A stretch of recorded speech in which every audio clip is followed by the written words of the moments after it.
Hey everyone, this is Scott from the Forgot to Roll Podcast. Welcome to another edition of ReWatching Agents of S.h.i.e.L.D. Today I'm talking about Season 4, Episode 11, Wake Up. I'm just going to be starting off with the plot summary and then just talking about my general thoughts after having rewatched this episode and talking about any elements of foreshadowing or Easter eggs I might have noticed.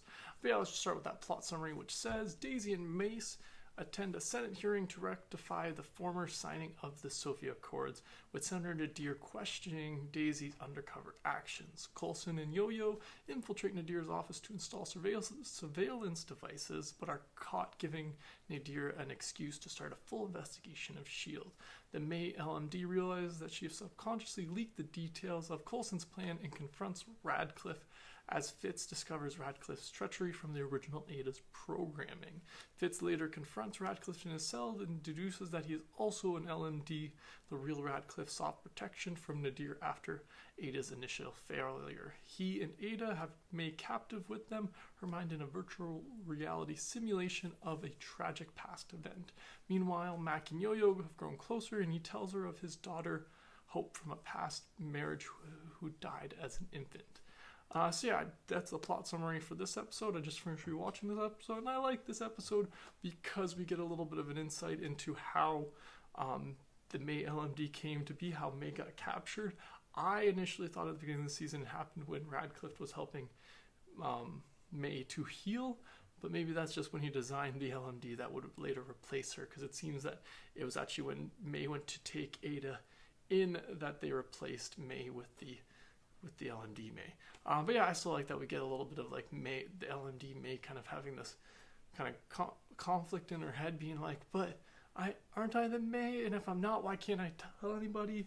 And we also get May herself in the the initial framework, the beta testing framework, going through these different scenarios where she's trying to fight her way out, which I really liked, because you get to see May fight, especially her and Ada fight a couple times, which I enjoy. I love seeing Agent May just kick some ass. And so this episode was fun for that. But yeah, some of the other things I enjoyed about this episode was, like I said, the Ada versus May. And then the team and Fitz and the team learning that Radcliffe was behind Ada attacking the base and trying to get the Darkhold all along. That he programmed her to do that, and it wasn't the Darkhold that corrupted her programming. So I like that we kind of get that introduced. And I like that all the way to the end, Radcliffe is still trying to get Fitz on his side. He's still trying to pretend to be a lot nicer than Radcliffe is, because Radcliffe is this very gray area, because he's not, I will never call him a bad guy, but he's not particularly a good guy either. He does very walk that fine line, because he's not doing anything, malice, I should say. He's not intentionally, he doesn't want to kill anybody. Ada ends up killing people, but that's not Radcliffe.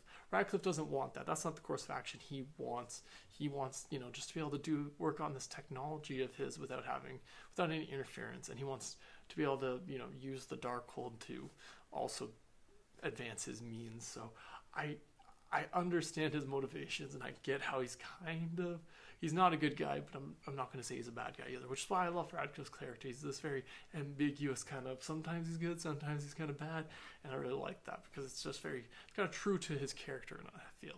But yeah, those are some of the elements about this episode I really enjoyed. Be sure to let me know in the comments below if there's anything about this episode you liked in particular, or any foreshadowing Easter eggs I might have noticed. Thanks again for joining me today, and have a good one.